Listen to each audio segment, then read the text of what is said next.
Hello everyone, welcome back to my channel. Man, I had a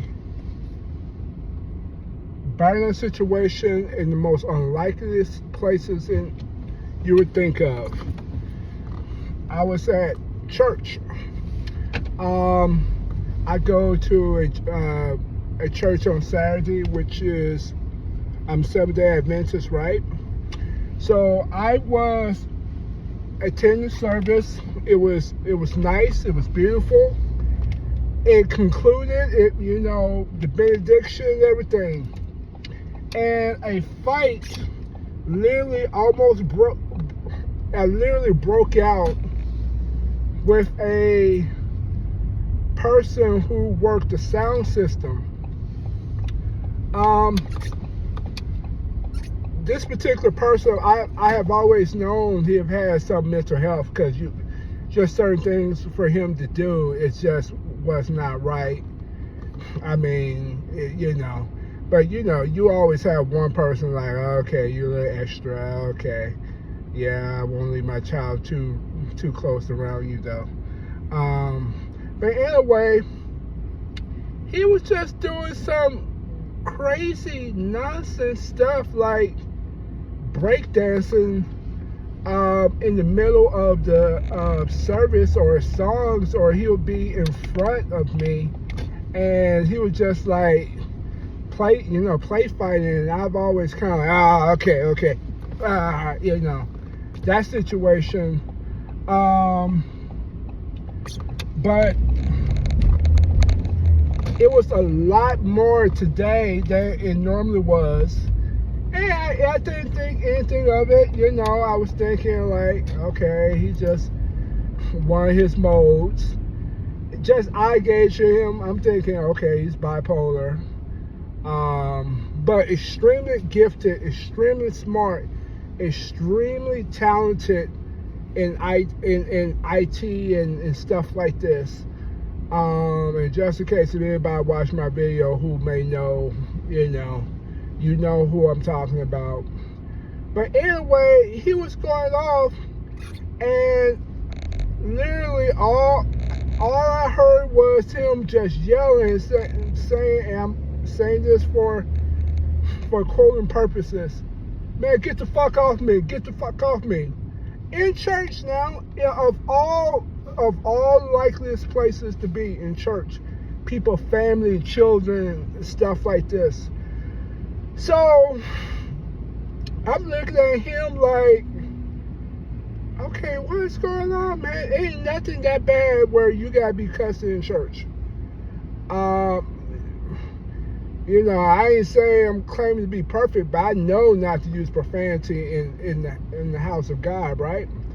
So anyway, this person was just going off. Then he started quoting Eminem, and he said that I'm going, I need to into my music or DJ or some type of nonsense like that. And I was like, bro, what's going on? So different church members stepping in and trying to tell him, hey man, calm down, it's okay.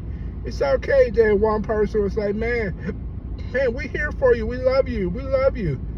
And then literally the pastor said, oh no, he gotta go. Your services is no longer required. And all this going on in the process, and I'm thinking like, wow, chaos. That's all I can tell you, chaos. I have attended this church for 10 years. I've had few situations where I thought, I have a step in, but today was the worst of the most. I really had to really say, yo, we about to fight, and we about to hit this ground. We about to go to the ground. So all this going on, eventually he got out. I went outside with him, squared up, like, yo, if I have to, we have to. I ain't have a coat on. It's like 35 degrees. I know That's cold. That may not be white people cold, but it's cold for black people. So I'm sitting here and I'm looking at him going just, doing things. And I'm seeing all this attitude, all this stuff. He about to hit somebody's car because he was trying to back out. The whole situation was people trying to talk to him, everything, and then he finally left. Then everybody decompressed and kind of debrief. I told the pastor, I said, I will be here next week. Is there a situation? I will be here. So I'm assessing all this situation. When you're going through this crisis, all this stuff, you don't see things clearly. You just like, you caught off guard. But this is what I learned after I decompress.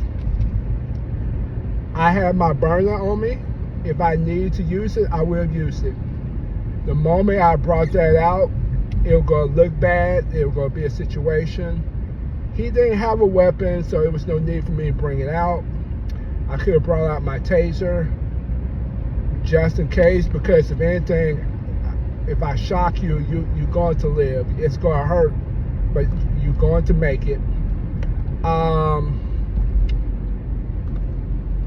Even his mom was there. Now his mom, she knows way too well about his mental condition.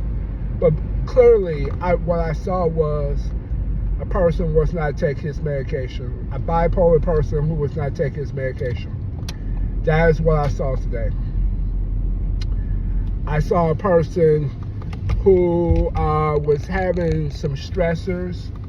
And when you have a mental psychosis, it don't take much. It could be a bad day at work. It could be an argument from above. It can be anything. But a combination of that and not taking your medication, and a lot of time with the bipolar, a lot of people that they don't take their medication. They feel like, oh, I feel invincible, great, or something, or anything, and things like this happen. And this is nothing against anybody who is bipolar. I have ADHD, so I know about emotional regulation, but I also know about getting help and taking my medication. Clearly, he didn't take his medication. Clearly, it went from bad to worse. When I was gauging everybody, they were giving him too much of an audience for him to perform. And sometimes when you go to psychosis, the audience make it bigger. I have worked with a lot of children in domestic situation and crisis intervention. And the main thing you want to do is isolate and get people out of that situation. But people staring, people got their children close by. I mean, that's a situation that could have been handled so much better. There was the situation of my church did not have a game plan. We do not have a safety security protocol. I've been asking for 2 years for some type of safety protocol just for situations like this. So it won't be any man or any person who do self-defense, which is me, to have to go one-on-one. Granted, I could take them. My clothes are going to be ripped, my shirt, my clothes, because they're going to grab. I will eventually take him to the ground, basically tell him to calm down. He'll probably strike, fight, spit, until other people pile on. It could have been a very nasty situation. And when you have people also in psychosis situation, their strength make up for wherever their disability is. Their strength comes from God Himself. I've seen 140-pound people have the strength of 5 men, and it took 5 people, including me, to keep them down to the ground. I have been in those situations. Afterwards, I talked to the pastor, say, yo, we need some type of security. What I would strongly suggest to him is you need something in place. If you feel like this person's a threat, file a restraining order. Don't take it this person's a church member, because when people are not in their mental stage, they think that this cord is telling them to kill somebody. It can be really that simple. I think it'll be fine. He's definitely cannot come back to church for a while, maybe 2 weeks, maybe 3. I know they'll welcome him back home, but he definitely can't do any functional thing for the church anymore. I feel bad for his mom. I know she feels extremely embarrassed. But you have to have things in place. I had my burner. I didn't think anything about it. I was far off. What I saw was a person was having an episode and screaming, yelling, but it was contained as long as you walked them away. When people are walking away from you and they screaming, let them walk away. They are doing their defense of walking away from the situation. When you following them, then it's a power game. I definitely saw a couple power games. I definitely saw one with the pastor, but I give him the benefit of the doubt, because it's his congregation, and I totally understand he has to have control and show confidence among his congregation. I felt a little nervous anytime I do any type of physical anything. I always get nervous. It don't matter. It's not the nervousness of fighting, but the nervousness of what's going to happen, and I can't predict what's going to happen. And that's the thing, especially with the mental side. You don't know what's happening. What I did have a taser. I have actually 2 tasers. One taser I didn't even put in my bag, which I'm going to put in my bag tonight. And it's actually a ring, and then I have a pin. And if it got really that bad, I would just shock him until he went down to the ground. And then all I can say, it went from bad to, it almost went bad to worse, and people was not gonna be the same. And people question why I train the way I train, or I do less lethal, or I practice. This is the situation why I practice, because people don't know what to do when it happens. People think they know what they do when a crisis happens, but when it really happens, they don't know what to do. They freeze, they fight, or they're flight. And I'm not even a police officer. That's not even what I do. But I do work with a lot of people with severe mental health issues. Severe, high mental, very severe. And usually 96% of when they have an episode, 90% of they're using drugs in substitute for their medication. So they're not taking their meds and they're taking something else. That's usually what happens. So it was a day today. I reached out to him in Messenger, because eventually he's gonna crash. go and see. I mean, everybody knows he had a mental issue, but no one has ever seen him to this extent. And to his extent this was pretty bad. This was pretty bad. And this is not some person who who's homeless on the street. This man is highly educated, graduated multiple schools, very good at what he does, degrees behind his name, and he had a mental breakdown. Mental breakdowns, mental health is so important. It's not a age, a gender, a jail, a I'm a bad human being. It is a real situation, and you do not get help and diagnosed and contained and counseling, things like today happens.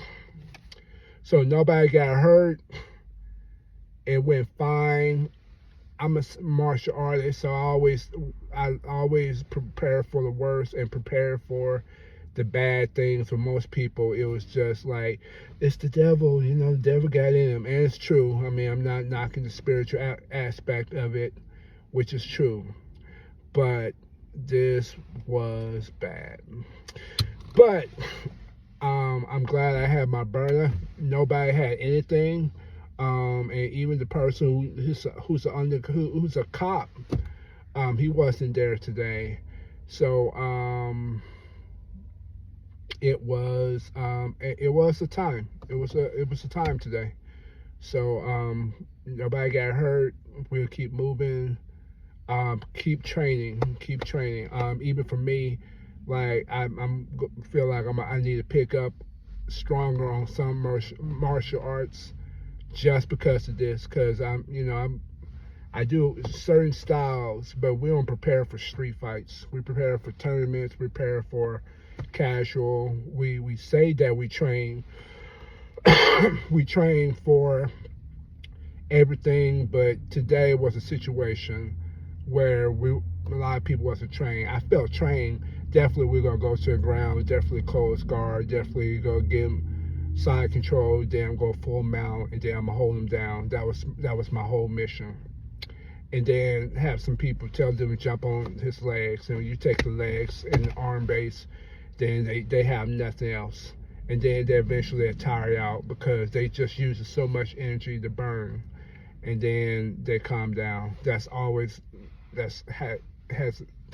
it's always been.